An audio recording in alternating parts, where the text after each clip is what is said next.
जय हिंद प्यारे साथियों, आप सभी का स्वागत है ज्ञानपीठ जीके पॉइंट के इस यूट्यूब चैनल पर। दोस्तों, मैं उपस्थित हूँ आपके लिए स्टैटिक जीके का एक नया मॉक टेस्ट लेके। 20 प्रश्नों का अभ्यास करेंगे स्टैटिक जीके के। इससे पहले मैंने जो भी मॉक टेस्ट डाले हैं तो उनको आप वीडियो वाले सेक्शन में जाके आप देख सकते हैं। और ये जो स्टैटिक जीके के सेट हैं ये आपके सभी एग्जाम के लिए बहुत हेल्पफुल होंगे। तो चलिए शुरू करते हैं आज का स्टैटिक जीके का नया सेट। पहला प्रश्न आपकी स्क्रीन पर क्या कहा गया है दोस्तों। पहले प्रश्न में कहा गया, भारतीय संविधान की प्रस्तावना में न्याय, कौन कौन से न्याय हैं, सामाजिक, आर्थिक और राजनीतिक का आदर्श किस देश की क्रांति से लिया गया है। दोस्तों, भारतीय संविधान की प्रस्तावना में 3 प्रकार के न्याय की बात की गई है, जिसमें सामाजिक न्याय, आर्थिक न्याय और राजनीतिक न्याय का उल्लेख है। तो ये जो हमने लिया वो कहाँ से लिया, तो सही जवाब क्या होगा, आपके ऑप्शन है फ्रेंच क्रांति, रूसी क्रांति, अमेरिकी क्रांति या गौरवशाली क्रांति इंग्लैंड। तो इसका सही जवाब होगा रूसी क्रांति से लिया गया है। सामाजिक न्याय, आर्थिक न्याय और राजनीतिक न्याय का जो स्लोगन है, तो इसका जवाब होगा ऑप्शन बी, रूसी क्रांति। ठीक है दोस्तों, याद रखिएगा। दोस्तों, अगर हम बात करें फ्रांस की क्रांति, तो फ्रांस की क्रांति से संविधान की प्रस्तावना जो शब्द आए वो आए थे स्वतंत्रता, समानता और बंधुता। तो स्वतंत्रता, समानता और बंधुता, ये 3 शब्द जो लिए हमने वो कहाँ से लिए हैं, तो जवाब होगा वो हमने फ्रांस की क्रांति से लिए हैं, फ्रेंच रिवॉल्यूशन से हमने ये शब्द लिए हैं। क्लियर दोस्तों, याद रखिएगा। और ये तीनों बड़े इंपॉर्टेंट हैं, कई बार एग्जाम में पूछे जा चुके हैं। सामाजिक, आर्थिक और राजनीतिक न्याय की अवधारणा कहाँ से ली है, तो रूसी क्रांति से ली है। ऑप्शन बी आपका सही जवाब है। फ्रांस की क्रांति से स्वतंत्रता, समानता और बंधुता शब्द लिया गया है। ठीक है दोस्तों, याद रखिएगा। दोस्तों, अगर क्वेश्चन आए कि भारतीय संविधान में जो प्रस्तावना का विचार है वो कहाँ से आया है, तो आप बताएंगे यूएसए से इसका विचार आया है। और प्रस्तावना की भाषा जो आई है वो ऑस्ट्रेलिया से आई है। ठीक है, प्रस्तावना में जो भाषा यूज की गई जिस तरह से, वो ऑस्ट्रेलिया के संविधान से लिया गया है और प्रस्तावना का विचार यूएसए के संविधान से लिया गया है। क्या आपको पता है कि भारतीय संविधान को हिंदी भाषा में किसने लिखा था, तो आप बताएंगे बसंत कृष्ण वैद्य। बसंत कृष्ण वैद्य के द्वारा भारतीय संविधान की ओरिजिनल स्क्रिप्ट को हिंदी भाषा में लिखा गया है, बसंत कृष्ण वैद्य। ये जरूर याद रखना, आपसे पूछ सकता है। तो दोस्तों, ये था आपका पहला प्रश्न जिसमें बात की गई थी कि सामाजिक, आर्थिक और राजनीतिक न्याय भारतीय संविधान की प्रस्तावना में कहाँ से लिए, रूस की क्रांति से लिए। ऑप्शन बी आपका सही जवाब है। अगला प्रश्न क्या कहता है, बृहदेश्वर मंदिर के बारे में कौन सा कथन सत्य है। दोस्तों, बृहदेश्वर मंदिर, इसके बारे में बताना कि जो हमारा राइट स्टेटमेंट है वो कौन सा है। तो पहला स्टेटमेंट है, इसका निर्माण पल्लव शासक महेंद्र वर्मन ने करवाया था। तो ये गलत है, ये पल्लव ने नहीं करवाया था, चोल शासक थे राजराज प्रथम। चोल शासक राजराज प्रथम के द्वारा ये बनवाया गया था। ठीक है, यह पूर्णतः ग्रेनाइट पत्थर से निर्मित विश्व का पहला मंदिर है। तो ये आपका सही है। ठीक है, ग्रेनाइट पत्थर से बनने वाला पहला मंदिर था तंजौर का बृहदेश्वर मंदिर। ये भगवान विष्णु को समर्पित है, तो ये भी गलत है, ये शिव को समर्पित है। ठीक है दोस्तों, शिव को। इसे यूनेस्को की सूची में अभी तक शामिल नहीं किया गया, ये भी गलत है, ये यूनेस्को की सूची में शामिल हो चुका है।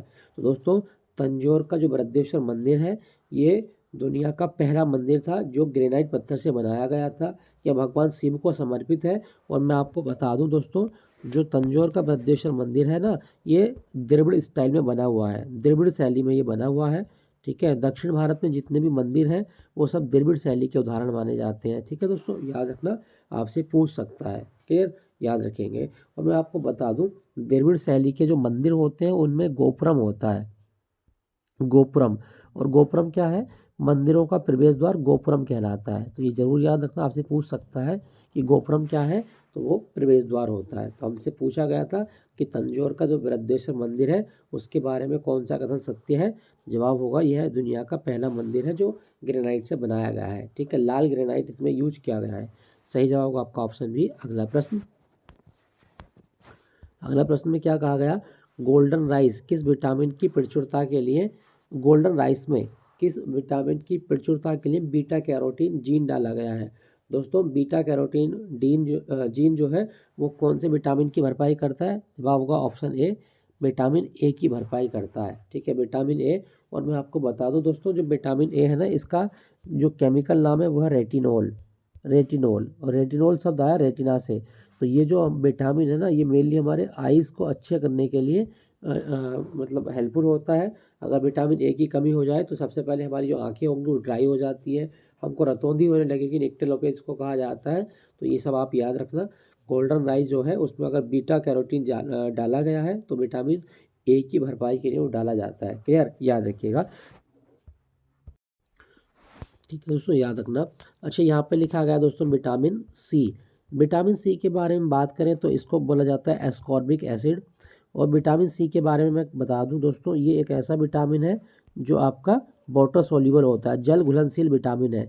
तो कौन कौन से ऐसे विटामिन है जो जल में घुलते हैं, तो एक है आपका विटामिन बी और विटामिन सी। ठीक है, ये आप याद रखना, विटामिन बी और विटामिन सी जो है ये जल में घुलनशील विटामिन है। ठीक है दोस्तों, याद रखना। विटामिन सी की कमी से कौन सा रोग होता है, तो स्कर्वी हो जाता है। स्कर्वी क्या होता है कि आपके मसूड़ों में सूजन आने लगती है और मसूड़ों से बदबू और मसूड़ों में ब्लीडिंग होने लगती है, रक्त आने लगता है। ठीक है दोस्तों, विटामिन बी से बेरी बेरी रोग होता है, तो ये भी आप याद रखिएगा। यहाँ लिखा गया विटामिन डी। विटामिन डी को हम सनशाइन विटामिन कहते हैं। ये विटामिन जो हमारी बॉडी में कैल्शियम के अवशोषण में सहायता करता है। ठीक है, और हमारे जो टीथ हैं, जो दांत हैं और जो हमारी बोन्स हैं, उनको मजबूत करने में विटामिन डी हेल्पफुल होता है। ठीक है दोस्तों, याद रखिएगा। तो हमसे पूछा गया था गोल्डन राइस में बीटा कैरोटीन जो डाला गया है वो किस विटामिन की प्रचुरता बढ़ाता है। जवाब का ऑप्शन ए, विटामिन ए की प्रचुरता बढ़ाता है। ठीक है, याद रखिएगा। अगला प्रश्न, अगले प्रश्न में कहा गया तुलबुल परियोजना निम्नलिखित में से किस झील के मुहाने पर है। दोस्तों, तुलबुल परियोजना की अगर हम बात करें तो तुलबुल परियोजना है आपकी जम्मू कश्मीर में।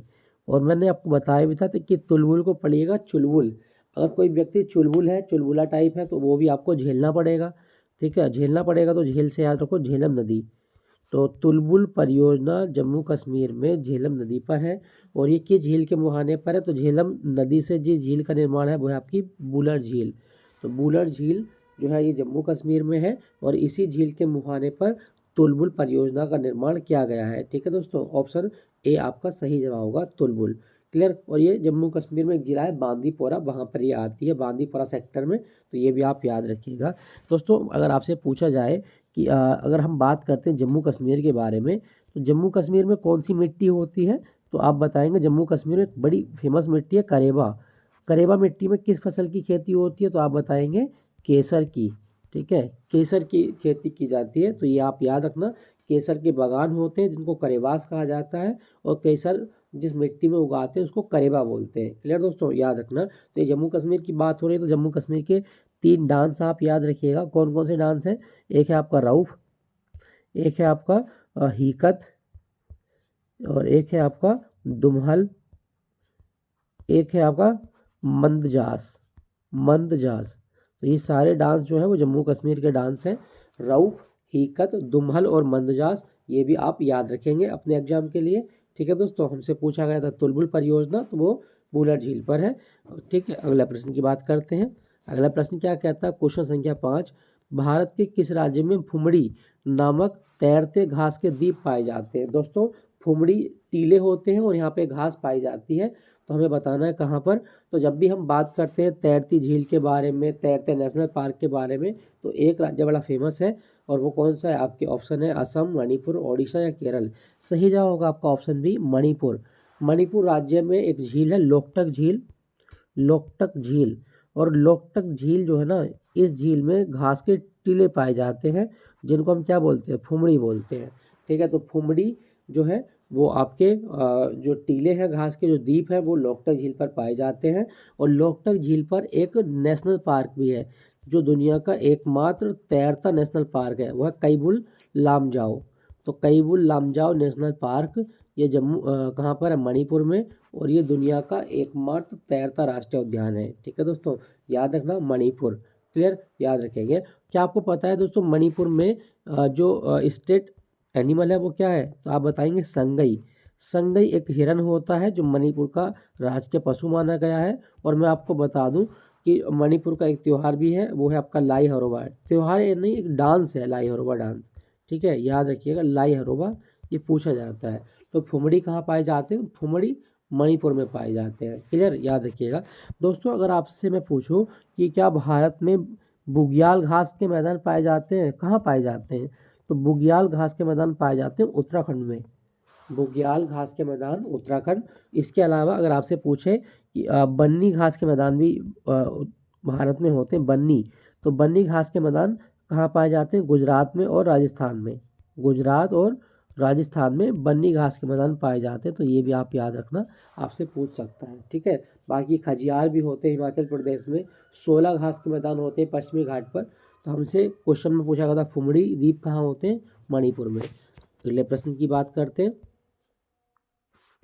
अंतर्राष्ट्रीय परमाणु ऊर्जा एजेंसी की स्थापना किस वर्ष की गई थी?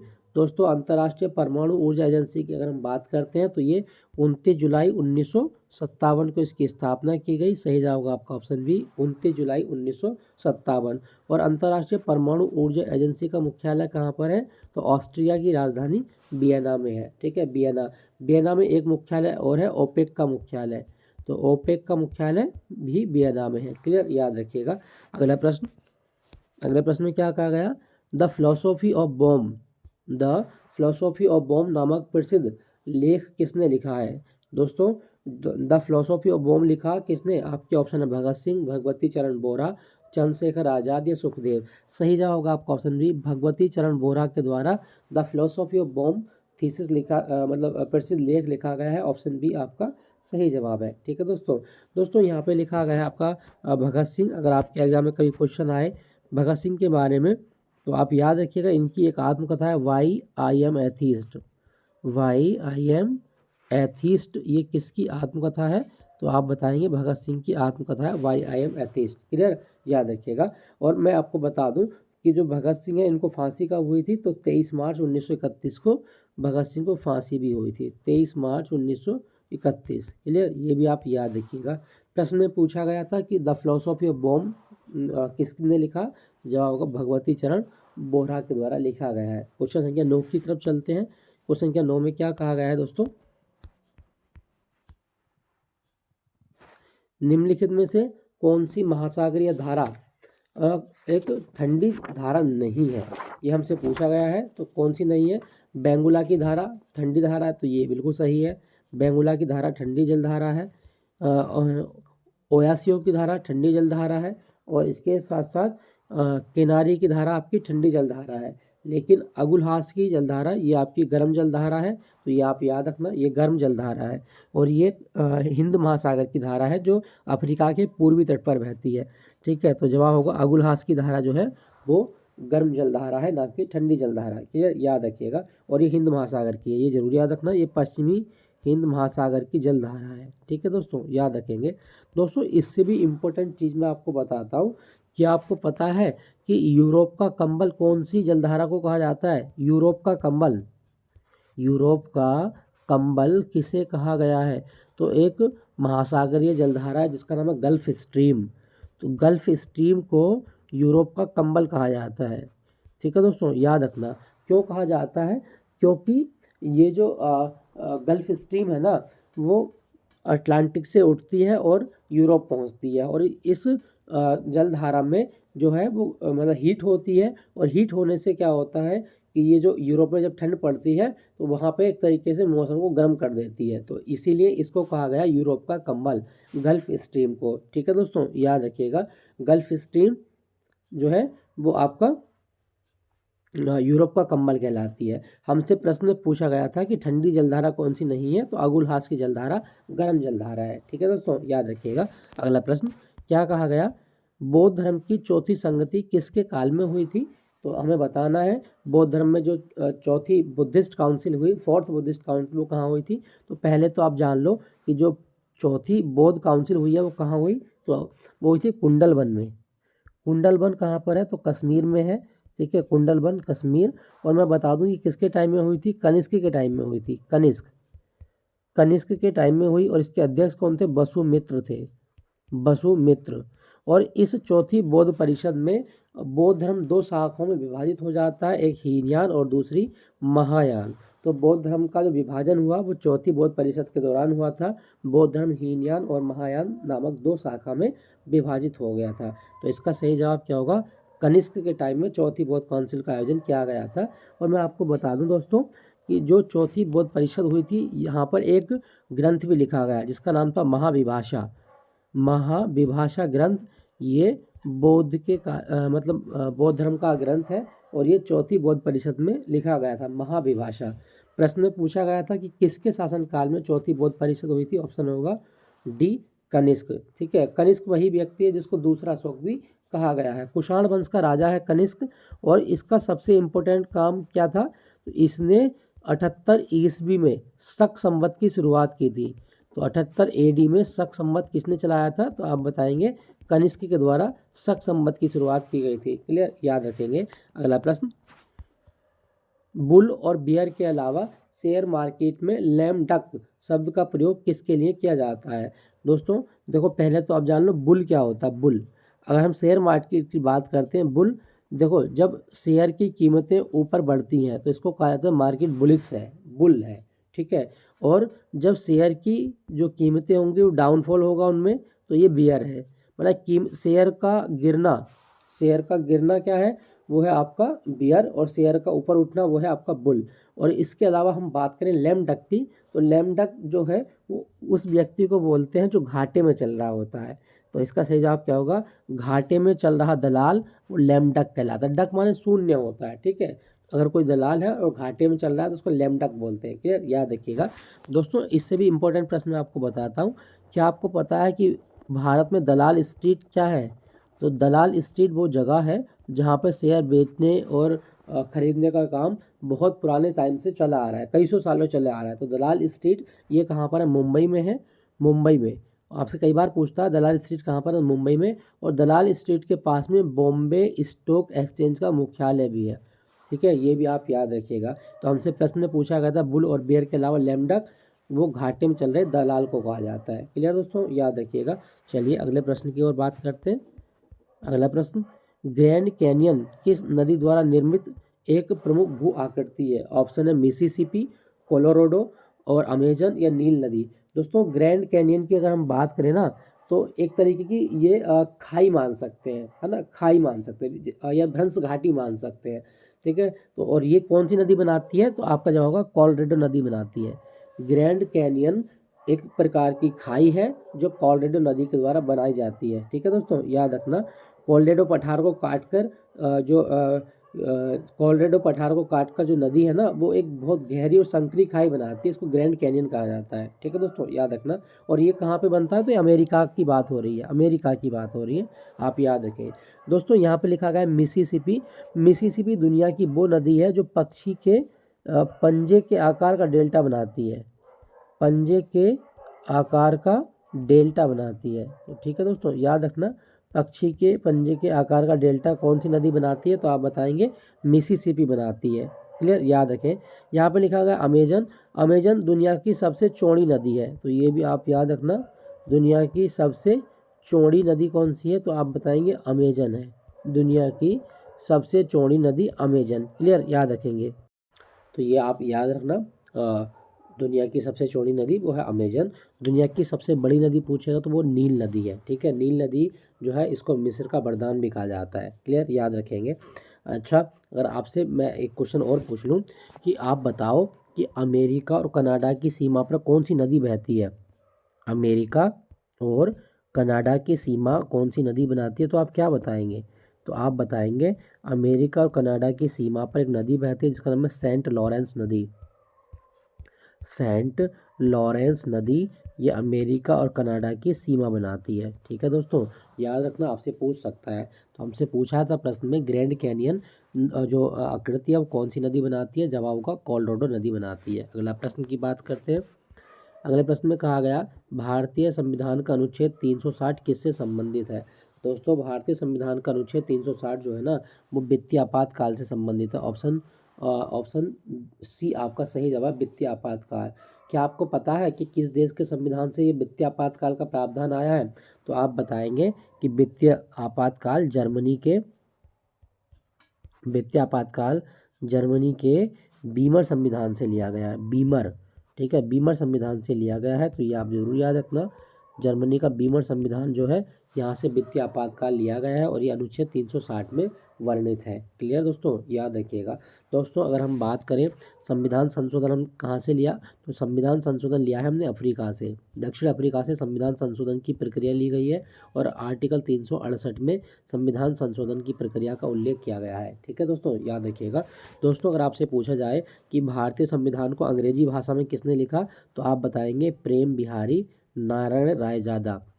भारतीय संविधान को अंग्रेजी भाषा में किसने लिखा है, तो प्रेम बिहारी नारायण रायजादा के द्वारा भारतीय संविधान को अंग्रेजी भाषा में लिखा गया है और बसंत कृष्ण वैद्य के द्वारा हिंदी भाषा में लिखा गया है। तो ये आप दोनों याद रखिएगा।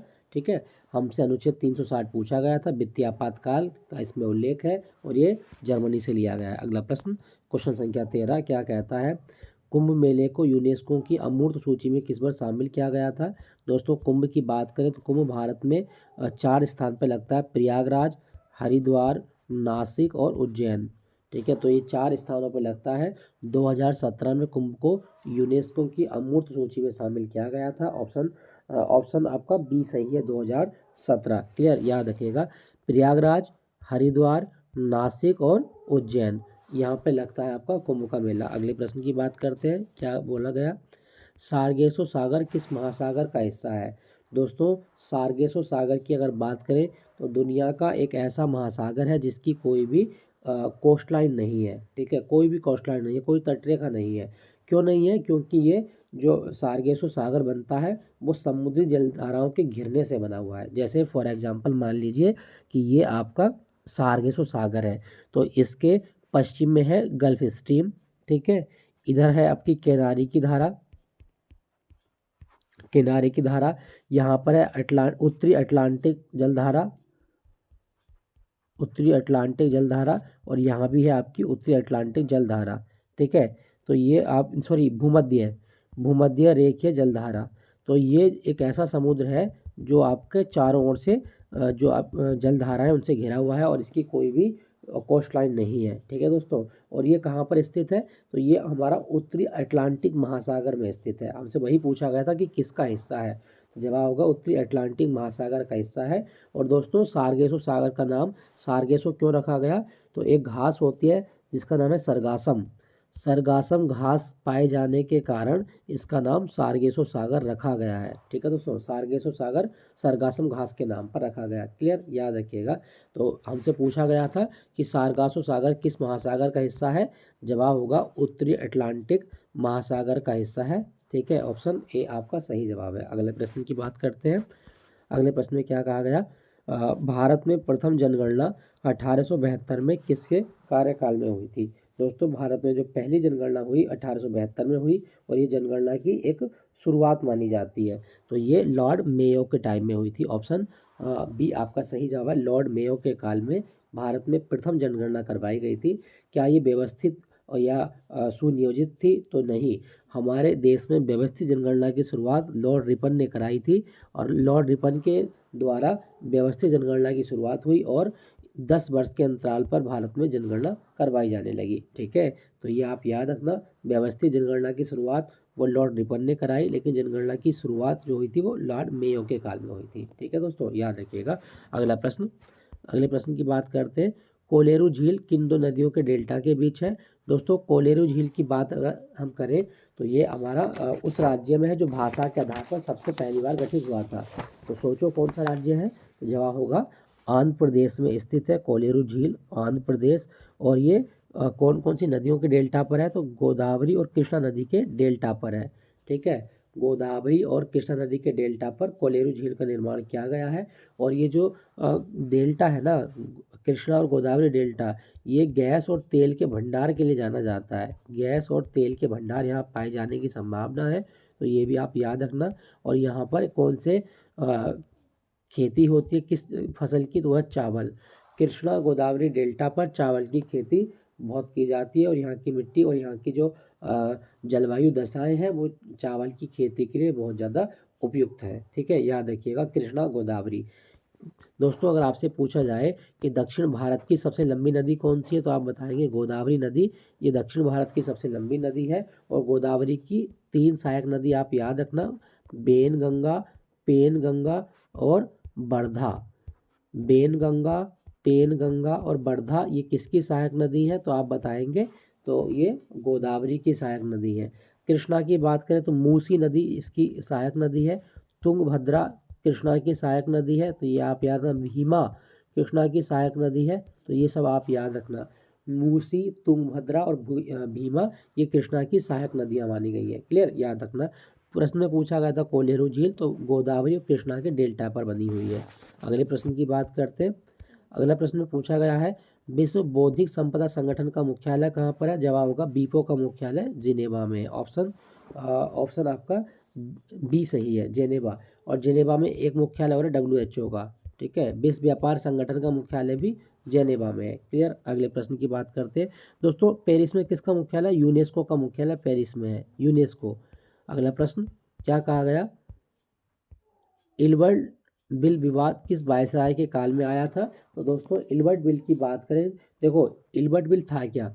इल्बर्ट बिल ये कहता है अगर कोई भारतीय है, इंडियन है और वो लॉ कर चुका है, यानी कि वो जज के रूप में अपनी सेवा दे रहा है, तो इंडियन जजों को भी ब्रिटिश जो क्राइम करने वाले लोग हैं उन पर सुनवाई का अधिकार है। ठीक है, अगर कोई भारत का व्यक्ति है और वो जज के रूप में सेवा दे रहा है तो वो ब्रिटिश लोगों को सज़ा सुना सकता है।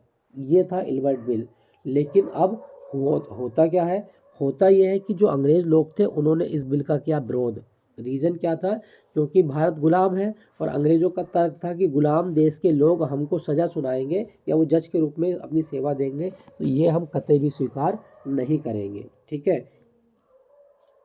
तो इस बिल का बहुत विरोध हुआ, इल्बर्ट बिल का। और ये आया था किसके टाइम में? तो ये आया था आपका लॉर्ड रिपन के टाइम में। ऑप्शन बी आपका सही जवाब है। लॉर्ड रिपन ने इल्बर्ट बिल लेके आया था, बाद में इसको उन्होंने ख़त्म कर दिया था। जब इसका विरोध हुआ अंग्रेज़ों के द्वारा तो ये ख़त्म कर दिया गया था। ठीक है दोस्तों, याद रखना।